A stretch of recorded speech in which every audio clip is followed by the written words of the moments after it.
All right.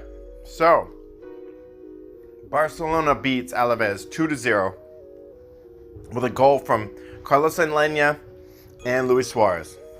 But it wasn't just who scored the goals. This game was really indicative of Barcelona core players minus Messi getting in there, digging in, and getting a win with him on the bench. At least getting some goals and some momentum while he was on the bench.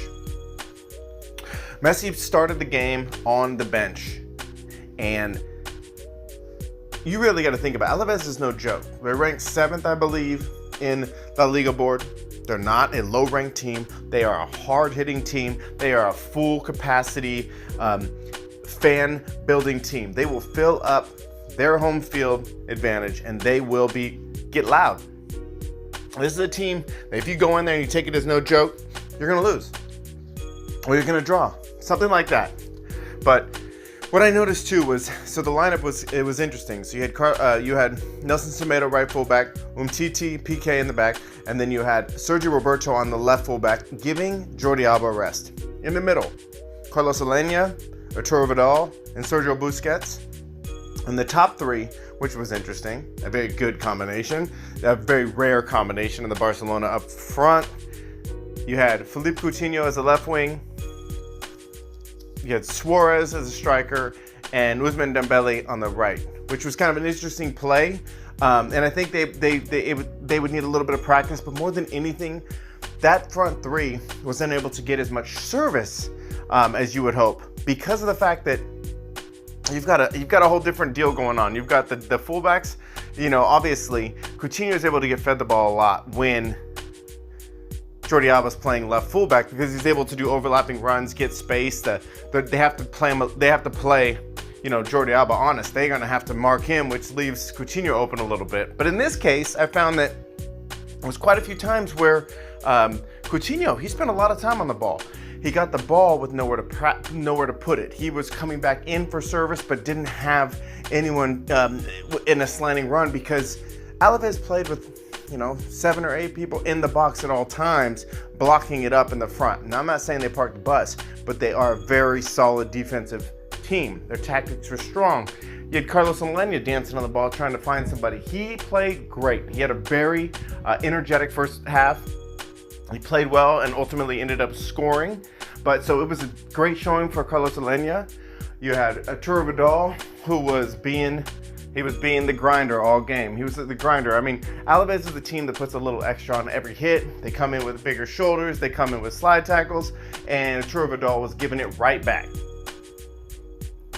So, with that being said, the team was doing a good job. They were playing with space. I think they ended the game, Barcelona ended with 77% of the game possession, leaving Alaves 23% of it. And it looked like that. The problem was the buildup was there. The possession was there, but the space was not. You had quite a few people playing in the defense in Barcelona that don't typically play there. But for that being said, it wasn't too many shots. There was only 6. Alaves only had 6 shots, 1 on target, compared to Barcelona's 17 shots with 6 on target.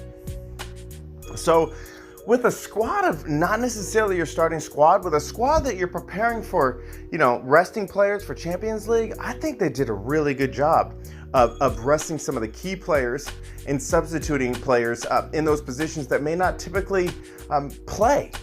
It was pretty neat to see Carlos Alena playing up there with Vidal, to be honest. I kind of liked seeing that combination. You've got the workhorse Vidal, you've got Carlos Alena, the magician in the middle, trying to service everyone. The problem was the service wasn't always there because the defense strategy was good. And without the familiarity of that offense playing together, it's much harder to find opening spaces. But second half, it's still tied 0-0, and you've got this build-up play. So they swap Nelson Semedo over to left fullback, and they kept Sergio Roberto on the right fullback, which obviously is Sergio Roberto's most comfortable side. There was a little confusion in the left fullback where Nelson Semedo was asking back, where am I supposed to be? So they were having little issues with that.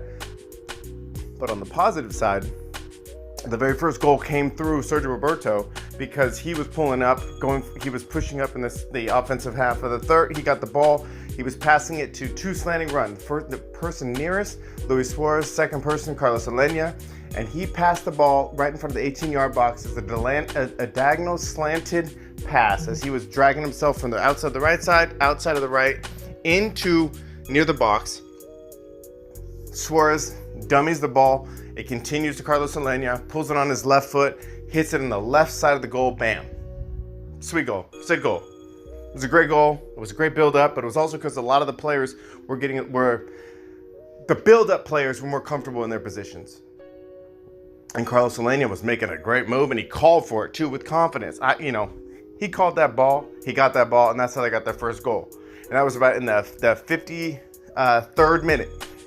Then, just a few minutes later, there was it was actually a free kick on the outside. Ousmane Dembele crossed it in near a PK and Umtiti. Apparently the ball bounced off of one of the defenders' arm, rolled off to Umtiti. Then PK found a scrambling ball on the ground.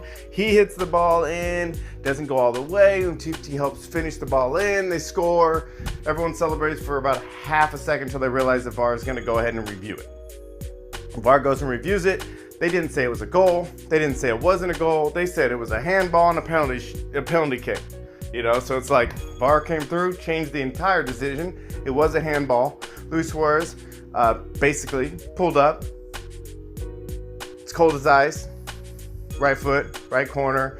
The keeper even got his fingers on it, but he hit it so hard that it just pushed him back and the goal went in. 2-0. Then Lionel Messi, about the 60th minute, after the game's already kind of been controlled, the lead's already been determined, Messi comes on in the 60th minute. Dancing on the ball, he was having a good game, but what it showed me was when Valverde subs in Messi, in all these games where they're tied up 0-0, 1-1, and Messi comes in, and we always feel, and the narrative is, Barcelona just can't win without Messi. They always have to call on him. He's supposed to be off this game, but they always have to drag him in. Today just showed me that's not really what's going on. Messi wants to come in, or they've already decided that Messi's only going to play 30 minutes. Something like that. Because Messi came in and the game was already secured. And there was no need for him to come in if it was out of necessity. But if it's out of staying game fit, getting some exercise, or make sure he always wants to play consecutive games, something like that, that makes more sense. And it was reassuring to me to see that he still goes in even without the desperate need to, unlock a game. So, with all that being said, it's kind of nice seeing some of the young guys. It's kind of nice seeing some people play in different positions. It was nice seeing Umtiti back. He seems much more comfortable. He's getting back in his groove. It was fun to see Coutinho and Dembele playing at the top together. Carlos Alena, player of the game, definitely played great. Vidal, I love seeing his motor going. But great game. Looking forward to the next.